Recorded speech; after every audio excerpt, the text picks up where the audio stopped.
Welcome to EpiSTEM podcast. This EpiSTEM podcast is brought to you from the National Centre of STEM Education at the School of Education in the University of Limerick.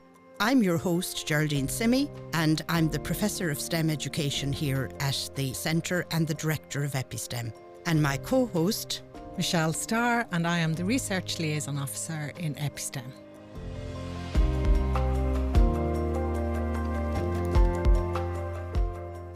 Welcome back. We're talking today about our sustainable development project with schools, transition year. Today, our special guest here today is Emma King from the Hunt Museum. So we'd like to welcome you, Emma.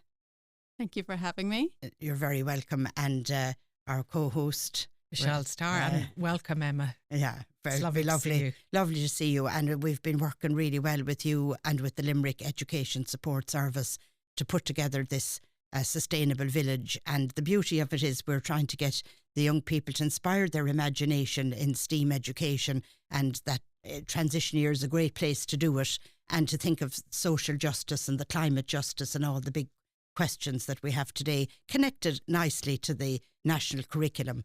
But as our guest today, do you want to tell us something about yourself? So my name is Emma. I work in the Hunt Museum. I'm from Athlone. I studied ceramics in Galway in GMIT. And after 4 years, I went on to do work in a community group called Tanta in Athlone. And there we made loads of puppets and worked with the community a lot and youth reach groups.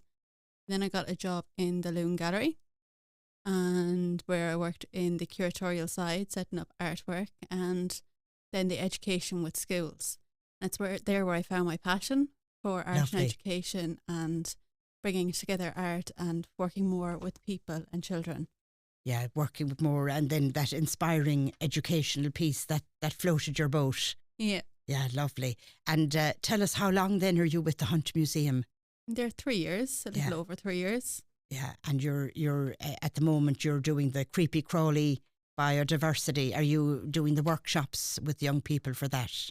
Yeah, non-stop with both primary and secondary schools. It's been a great hit with them. They're loving it. Yeah. And it's kept me on my toes. Yeah, lovely. So I suppose Emma has lots of different aspects of how you're helping schools with this project and getting them, and all the time it's stretching imagination around climate action and social action.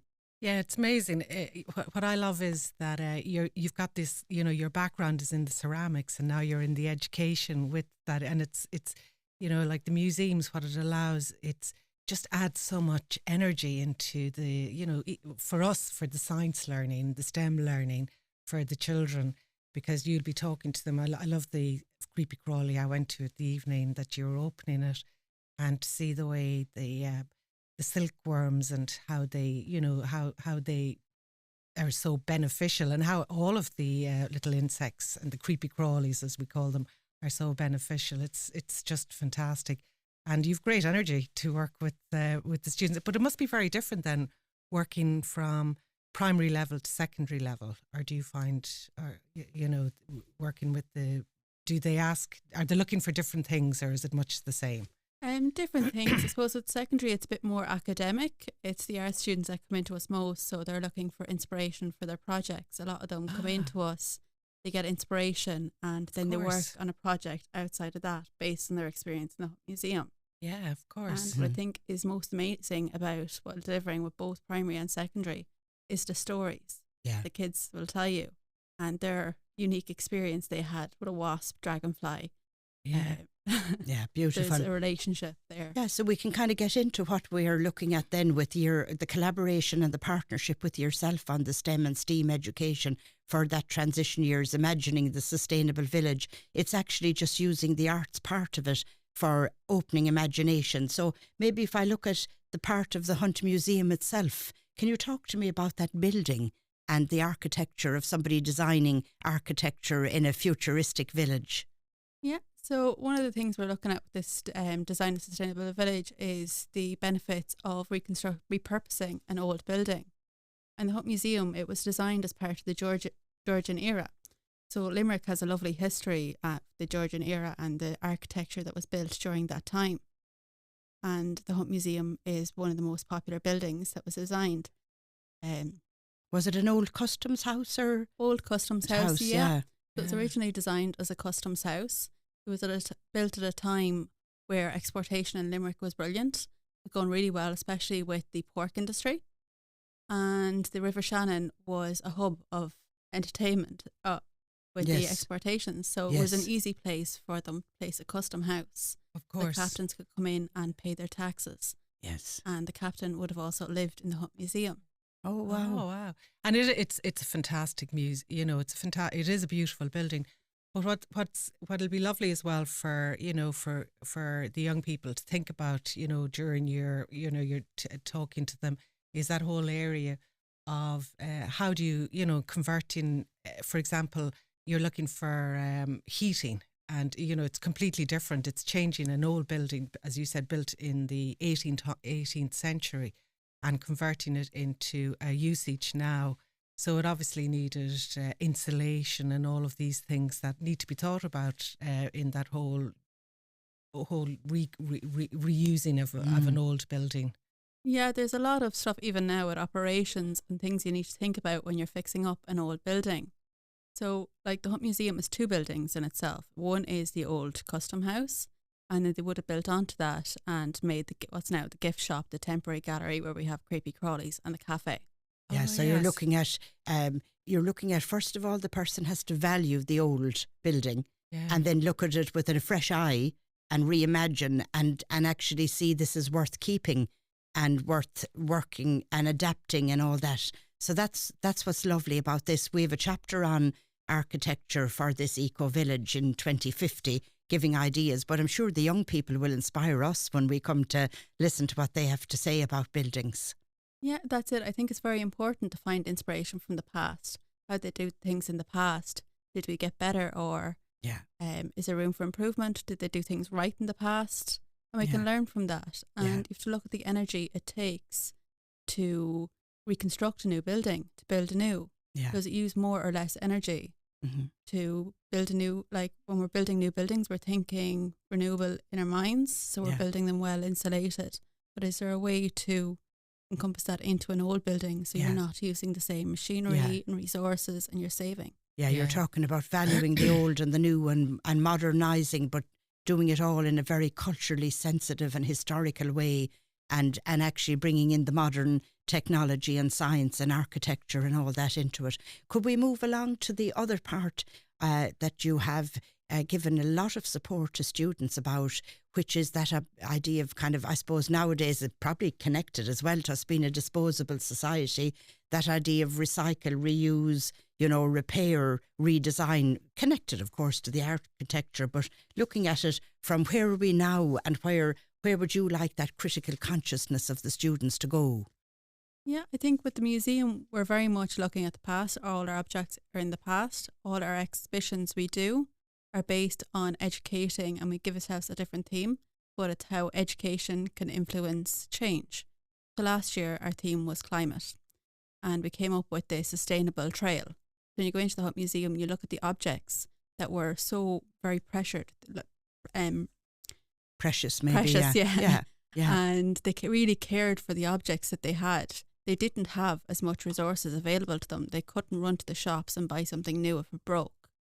So what they did is look at the object and find a way to repurpose it, redesign it, or to fix it. Yes. And there's many objects in the collection. You can see how much care went into them, especially the Bronze Age cauldron. Yes. You can see the repairs and how smart they were about fixing it. Yeah. And we don't do that today. No, and like with our new smart, if you like, we think of the high tech as the new smart. With the new smart, if we added the old with the new, that would be really firing the imagination. So that's why we're giving those students access to those objects. That's why a teacher or a student might say, well, why are we getting this? Yeah. But what I love about this is that because that reuse and, you know, that you were talking about is the repairing, and it's so lovely to see it in the metal, you know, the repair work, because you can actually see it in that in the cauldrons or the, you know, the vessels that there. But our word for it nowadays is upskilling, isn't it? Or up cycling, isn't it? You know, that's the new the new modern word, which is. And they say it's better. It's even better than recycling. Okay, recycling is great because it's like plastics or whatever, going back to recycling. But upcycling is just reusing it, so therefore it's not using up energy to go into the recycling process. So that way of thinking is great within the museum itself, and it's pretty. And it's great for the young people to see that, because to see that this can be done, and even if it's with metal, because we think of sewing, because sewing is not just with soft materials like cloths or leathers, that it can be. It's almost like the mending, and the metal is like a piece. It's like a little patchwork with the stitches at the side, and which is a great craft. And what I love, and I suppose about all of this, is that not only is the students looking at the objects, and they could learn about the material and what goes into them, and for the ceramics, which is your background, the colours, like the tin oxide and the oxidation, and what is it, the other one, to give it all the different colours, which is all the chemistry side of it. And I suppose but they're also beginning to see the social history behind it. There's a story behind them. It's like the repair. Because people weren't as well off, and it's not just that, there weren't as many materials, and the technologies weren't there, so it covers everything, doesn't it? Yeah. I think one of the most important thing is that about the Hut Museum is that every object, we have 2,000 objects there, every object has a story and tells us about the people of the past, and it has you questioning now, in 100,000 years time, what are they going to learn about us, about the millions of objects we have? Yes. I agree. Yeah, I fantastic. agree totally. It's a great, what a marvellous thing to have access. That's educative, that's real education, getting people to see that and appreciate and be able to move into the world. I mean, I suppose in terms of Ireland at the moment, recycling and reusing and all that it's catching on. I mean, we're beginning to get into that frame, are we? I think so, yeah, we're making great steps. I think absolutely every person needs to get on board for it to be effective, and where that starts is schools. Yes. Yeah. Yes. I mean, the plastic bags and, now the recycling, the bottles and different things like that. And schools play a big part. I mean, they're not the only source. Their family is the source, the community, everybody. But the school is a big part. Yeah, I think it's the education. You start the practice in school, and you'll continue that on to your adult life. You will. So when you get into the habit. Yeah. You're inducted into that as a habit, as a way of life. And you're working, then schools working with museums, and having the Hunt Museum here in Limerick and in Limerick City, with all the schools and the schools that are involved with us in the project. It's very rich. I mean, there's 36 or 38, if not 40, post-primary schools here in County Limerick, between city and county, as well as all the neighbouring counties. So it's a great resource for that inspiring educational piece. We'll move on, I suppose, to a related thing in relation to redesign. And you have something there. Can you tell us a little bit about Sybil Connolly and her iconic dresses? And I particularly like the idea of the angle of fashion, that idea of looking at that celebration of the evolution of fashion. Yeah, I think Sybil Connolly's costumes are very special to us in the museum. We went to great effort last year to do fundraising to conserve all these dresses. And it shows you how fashion was important. It didn't move as fast back then. It was seasonal.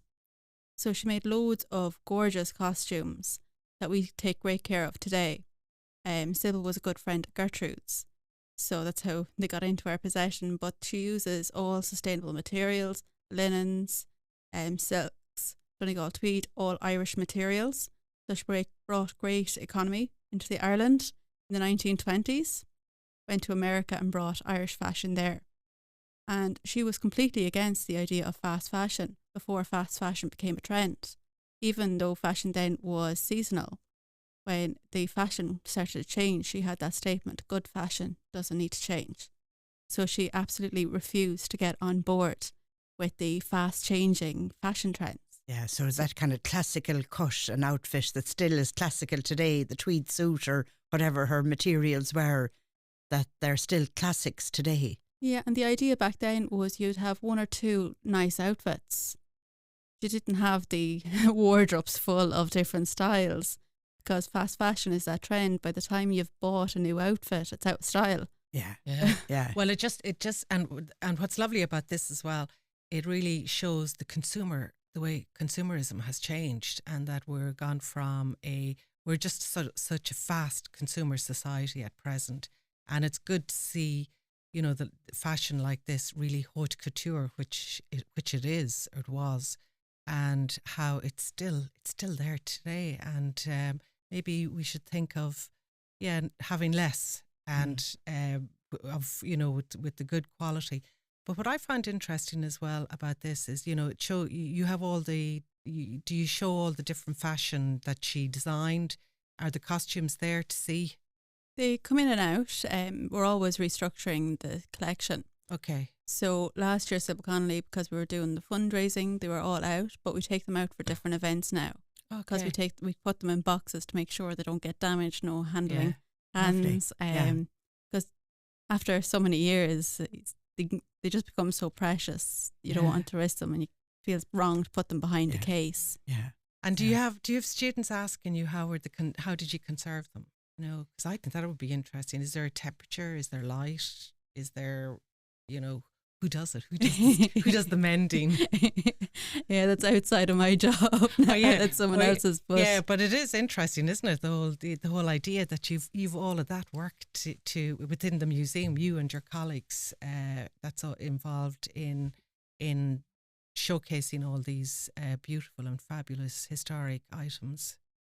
Would you like to think that in Ireland in 2050 that we would have redesigned shops where we might have charity shops now giving, you know, second-hand clothes as such?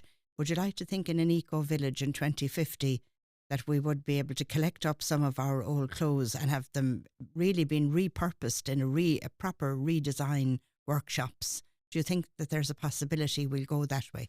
Yeah, I think there's loads of ideas, because it's also thinking about how do we keep the economy going while moving away from all this fast fashion, new things coming on trend. But our economy has become so reliant on it. So I think there are great solutions coming out, and I think the teenagers will be able to even think of more. It's what I'm kind of hoping. Yes. But you have the rental shops where you rent an outfit, because it was trend you buy an outfit for a night out and then you never wear it again. Yes. Yeah. So the idea now is that you rent the outfit, you give it back, somebody else gets to use it, and it lives many lives. Lovely. Wow. Lovely. And the idea of renting clothes, the idea of repurposing them, you know, taking the old coat and making a jacket of it and all those kind of things. And I presume if they're fashionable and there's design and creativity, that's very, it's a doable idea, isn't it? Yeah, and what I love about it as well is that, just as you said it, you know, you'll be giving the young people all of these great ideas, because we have to think of the economy in the design of their village. You know, if they want to think of how the economy and his ideas, business ideas of upcycling, making new garments or mending, or, you know, all of that type of thing, it's a way of making money. Yeah, and I think it's also, if you look back into Irish history, where my grandmother would have made all her clothes. Yeah. So if we could repurpose our clothes by upcycling them and redesigning them and get back to more kind of education on sewing and clothes making.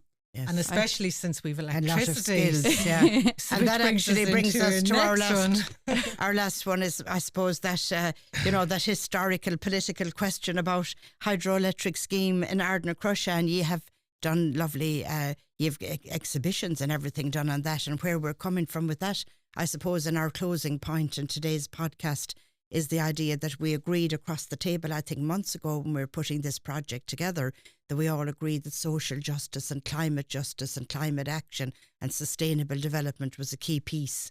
And we were trying to remember back and say when those difficult decisions were made in the past. And talk to us about Ireland wanting and needing electricity. Yeah, I suppose a lot of the inspiration we had for this project came from Nights Candles Are Burnt Out. And that exhibition came from the development of Ardnacrusha. The exhibition was all about looking at what cottages looked like in the past, how they survived without electricity. It's an unthinkable thought now at the moment. Yeah. And so they developed the Hydroelectric Scheme. So we started off on renewable energy. That's when electricity came into Ireland. And it took a huge effort on ESB's part to get the Irish people on board with electricity. About what year was that? In the 1920s. Okay. So for them, they had to do a huge marketing campaign, newspapers, meetings, information. They had to go around to the priests and get the priests to talk to their parishioners about electricity.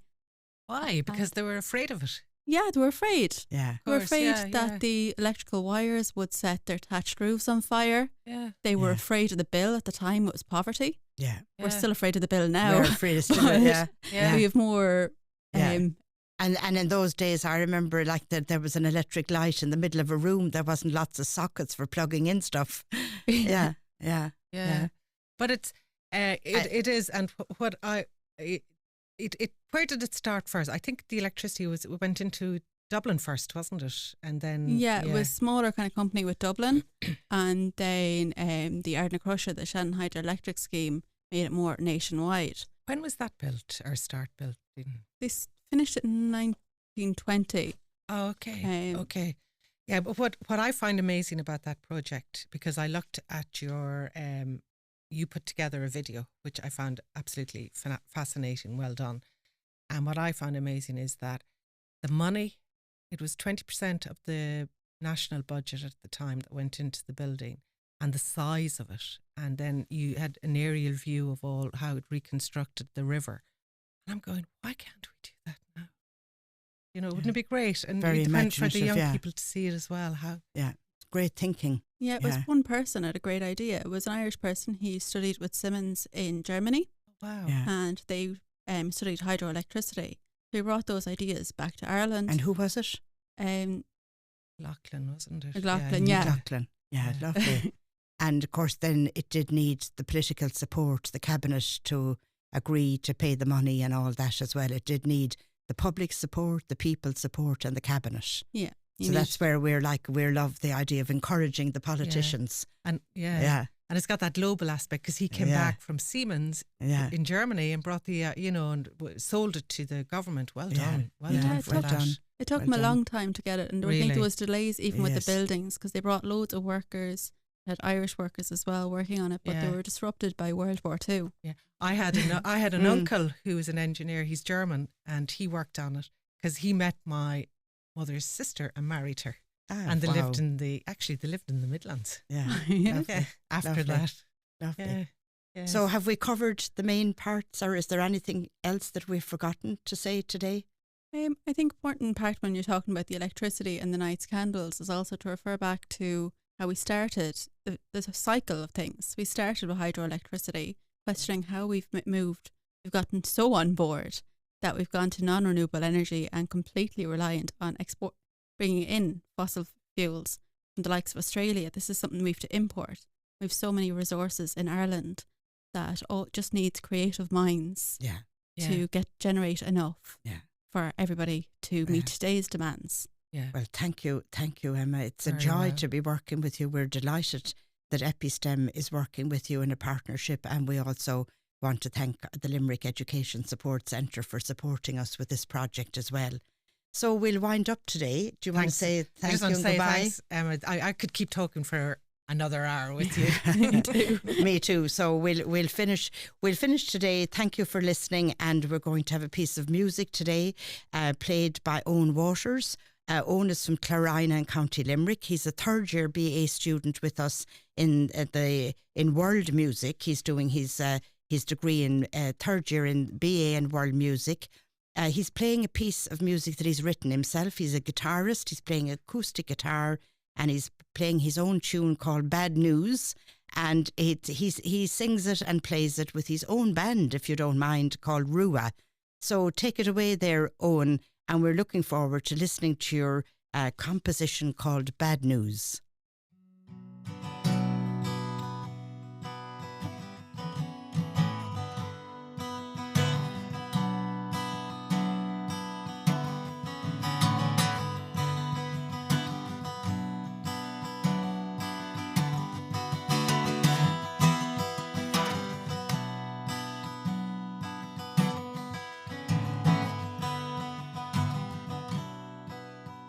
Tell me your bad news.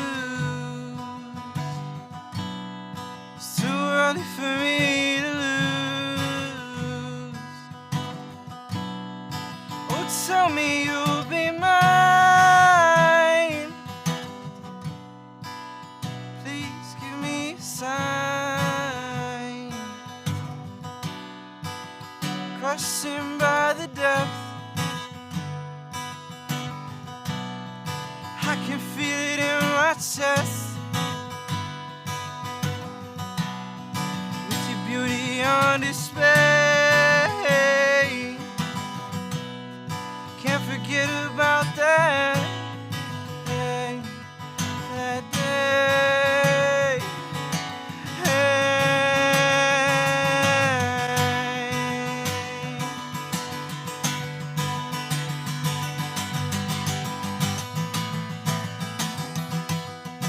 Oh, tell me your bad news. Ooh, oh, tell me your bad news. Oh, tell me your bad news.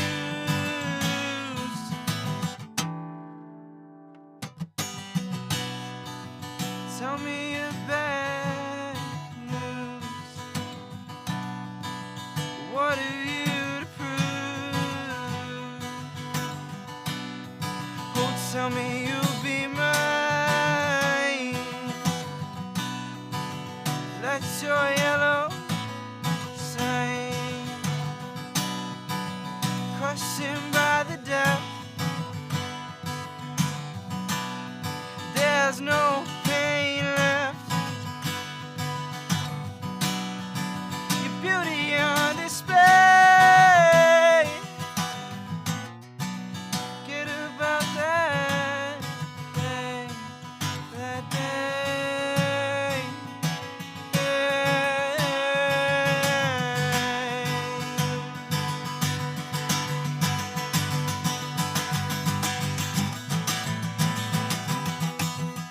oh, tell me your bad news. Ooh, so tell me your bad news. Ooh, so tell me your bad news.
Oh, tell me